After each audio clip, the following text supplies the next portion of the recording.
আপনার ছোট শিশুদেরকে কখনো একা রাখবেন না। প্রয়োজনে আপনার সাথে বাথরুমে নিয়ে যান, কিন্তু একা ছেড়ে দেবেন না। তুমি কি আছো আমার ছোট্ট সোনা?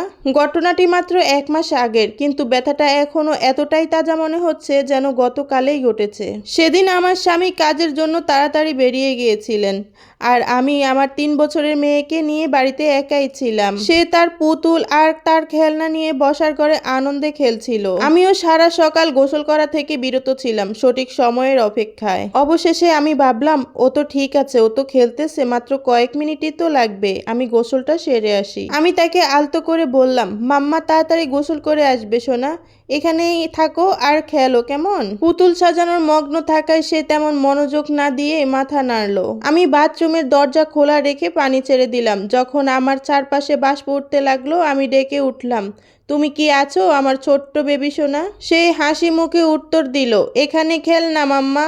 আমিও হাসলাম। ওর ছোট্ট কণ্ঠস্বর সবসময় আমার হৃদয়কে উষ্ণ করত। কয়েক মিনিট কেটে গেল এবং আমি আবার তাকে ডাকলাম, শুধু নিশ্চিত হওয়ার জন্য, তুমি কি এখনো আছো আমার বেবি ছোট্ট সোনা?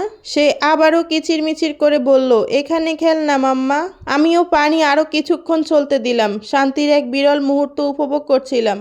হয়তো আরো 5 মিনিট কেটে গেল। তারপর আমি আবার ডাকলাম, তুমি কি আছো আমার বেবি ছোট্ট সোনা? কোনো উত্তর এলো না। প্রথম দিকে আমি ভাবলাম সে হয়তো খেলায় মগ্ন হয়ে গেছে, কিন্তু কিছু একটা আমায় টেনে ধরলো, এক মায়ের সহজাত প্রবৃত্তি। আমি দ্রুত পানি বন্ধ করে গায়ে তোয়ালে জড়িয়ে বাথরুম থেকে বেরিয়ে এলাম। যা দেখলাম তা আমায় চিরকাল তাড়া করে ফিরবে। সে মেঝেতে শুয়ে আছে, চোখ দুটি বড় বড় করে খোলা, সম্পূর্ণ স্থির। আমি বারবার তার নাম ধরে ডাকলাম, তাকে কোলে তুলে নিলাম, কাঁপতে কাঁপতে চিৎকার করে তাকে ঘুম থেকে ওঠার জন্য অনুনয় করতে লাগলাম, কিন্তু সে শ্বাস নিচ্ছিল না। আতঙ্কিত হয়ে আমি 911-তে ফোন করলাম। প্যারামেডিকরা দ্রুত এলেন, কিন্তু তাদের আর কিছুই করার ছিল না। যখন তারা আমাকে বলল সে আর নেই, মনে হচ্ছে আমার পৃথিবী পুরো ভেঙে পড়ল। পরের দিন ময়না তদন্তের সময় তারা কারণটি খুঁজে পেল। সে দুর্ঘটনাবশত তার একটি পুতুলের ছোট্ট স্যান্ডেল গিলে ফেলেছিল। এটি তার শ্বাসনালী বন্ধ করে রেখেছে।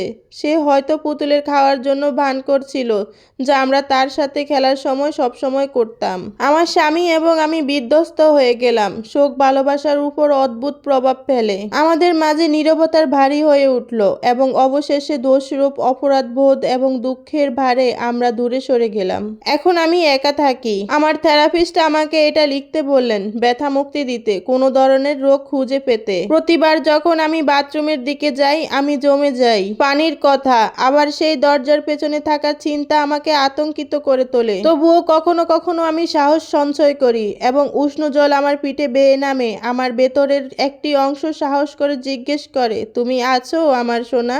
আর বাষ্প আর নীরবতার নিস্তব্ধতায় আমি শপথ করে এখনো বলতে পারি, তার ফিসফিসানি শুনতে পাই, এখানে খেল না মাম্মা।